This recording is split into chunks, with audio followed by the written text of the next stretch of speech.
Dance ചെയ്ത എല്ലാ ആളുകൾക്കും ഈ അവസരത്തിൽ നന്ദി പറയാണ്. ഇതേപോലെ ഒരു ചാൻസ് ഇനി ഉണ്ടാവുമോ എന്ന് എനിക്ക് സത്യത അറിയില്ല.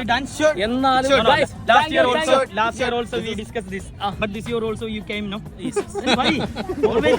ഒരുപാട് നാളിന് ശേഷമുള്ള ഒരു ഗാദറിംഗ് ആണ് കേട്ടോ.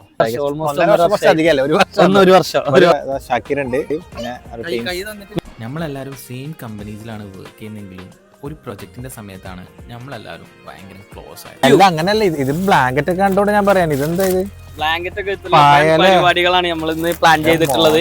നമ്മൾക്കൊരു ഗാദറിംഗ് ആക്കാം അല്ലെങ്കിൽ ക്യാമ്പിംഗ് ചെയ്യാമെന്ന് സജിൻ വിളിച്ച് പറഞ്ഞ സമയത്ത് പിന്നെ വേറൊന്നും ചിന്തിച്ചില്ല. നമ്മളിപ്പോൾ ഉള്ള ലൊക്കേഷൻ എന്ന് പറയുന്നത് അജ്മാനിലെ അൽസോറ ബീച്ചാണ് കേട്ടോ. വീക്കെൻഡ്സ് ആയതുകൊണ്ട് ഫുള്ളി പാക്ഡ് ആയിരുന്നു.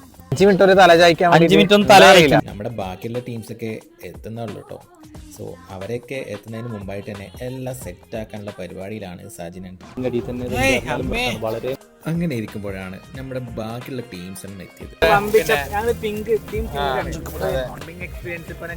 ഒരു വർഷം ശേഷം വീണ്ടും യുഎയിലേക്ക് വരുമ്പോൾ എന്താണ് നിങ്ങൾക്ക് പറയാനുള്ളത്? ഇതൊക്കെ വീഡിയോയിൽ വരുമോ? നിങ്ങൾക്ക് വേണ്ടത് മനസ്സറിഞ്ഞാൽ ചെയ്തത് നിങ്ങൾക്ക് അറിയില്ല. സോ നമ്മുടെ ചിക്കൻ ബീബിക്കൊക്കെ റെഡി ആയിട്ടുണ്ട്. ഇനി അത് കഴിക്കാനുള്ള പരിപാടിയിലാണ് കേട്ടോ എല്ലാവരും.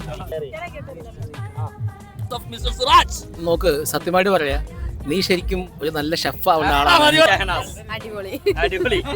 ഫുഡൊക്കെ കഴിച്ചു കഴിഞ്ഞു. ഇനി എന്നത്തെ പോലെ കുറച്ച് എന്റർടൈൻമെന്റ്. അങ്ങനെ ഡാൻസും പാട്ടൊക്കെ ആയിട്ട് ഈ ഒരു ഗാദറിംഗ് എല്ലാവരും ഭയങ്കരമായിട്ട് എൻജോയ് ചെയ്തിട്ടോ. അപ്പൊ നമ്മൾ ഈ പ്രോഗ്രാമിൽ സംഘടിച്ച എല്ലാ ആളുകൾക്കും ഒരു വോട്ട് ഓഫ് താങ്ക്സ് എന്റെ വക പറയണേ. From the bottom I heard ഞാൻ പറയണേ, thank you guys, thank you for the participation. Okay guys.